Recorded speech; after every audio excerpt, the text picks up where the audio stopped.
Hey guys, Fire here from InDepth Gaming, bringing you another early gameplay preview. This time we're checking out Killer Chambers. This game was developed and published by Village Bench and releases on December 11th, 2020 for a price of $4.99. So what is Killer Chambers? Killer Chambers is a hybrid action platformer slash memory game where you're basically trapped in a little small room and you have to complete these little sort of puzzles, dodging projectiles and things that are trying to kill you until an hourglass rotates enough for you to complete the puzzle room and proceed to the next level. Throughout the game you can buy all kinds of cool little items and change little abilities to help get an edge on the levels. There's over 40 different levels that you'll encounter in the game, and it is a ton of fun, and the developers were nice enough to allow us to showcase the game early before anybody else. So let's dive into this. The save you're going to see, we're progressing into the first world in the game right now. Every time you go into the levels and progress beyond the intro level, you'll be able to play 3 different difficulty levels of the rooms. The difficulty levels reward you with different items. The very first time you do a room, you unlock these keys.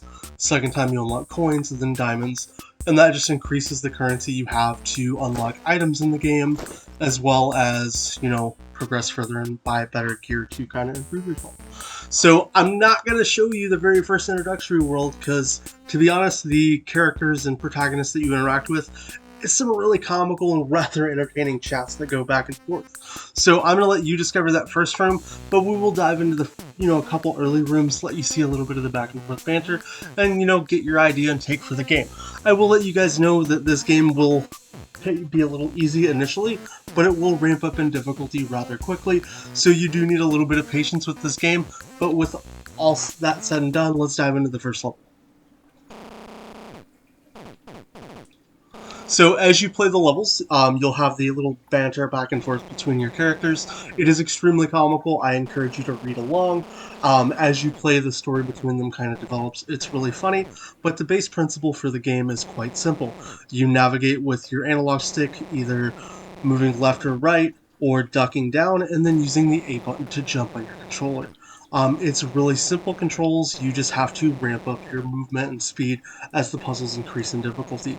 Like I said, the worlds and levels, so I guess you call the room, so to speak, these will change. They'll change into different shapes, different ways to interact with them, and you just kind of progress as best as you can. The game does really well at introducing you to the controls and diving you into things fairly straight away. But outside of that, it's nothing too overly complicated. It's just the most complex aspect of the game is trying to get through the levels themselves, which, like I said, are a ton of fun. But I'm going to go ahead and stop talking, let you guys enjoy this gameplay footage. If you guys want to check out the game, we're going to have a link down in the description. If you want to see more, follow the developers on Twitter. We'll put a link down for them in the bio as well. If you like this video, give us a thumbs up. Show support for the game, subscribe to the channel if you haven't already, and we'll see you guys next time. Let us know also down below in the comments if you have any questions. We'll be happy to answer them.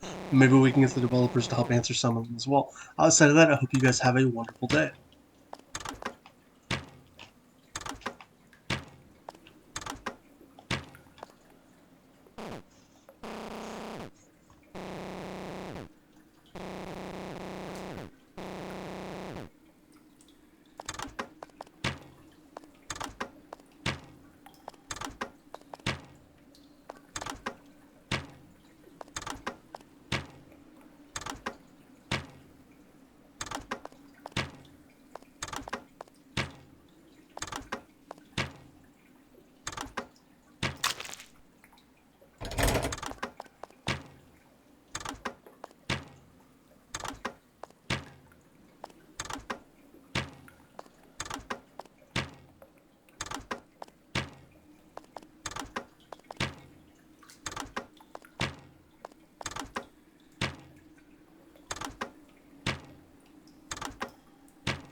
But guys, one thing that I did fail to mention in the game that's kind of cool, every time you die, you kind of get left with blood splatter. If you do die in a level, you kind of rinse and repeat that task. There's a cool little bar in the top left of your screen when you're on a level, it tells you how many deaths you have. So it's kind of a neat way to track. Outside of that, let's check out a couple more levels, and then if you want to check more of the game out, you'll have to wait for a review closer to release, hear what we think about the game, and then, pick the game up for yourself if you want to progress entirely through. All I can tell you so far is I've had a ton of fun with this game. Outside of that, I hope you guys have a great day, and we'll see you next time.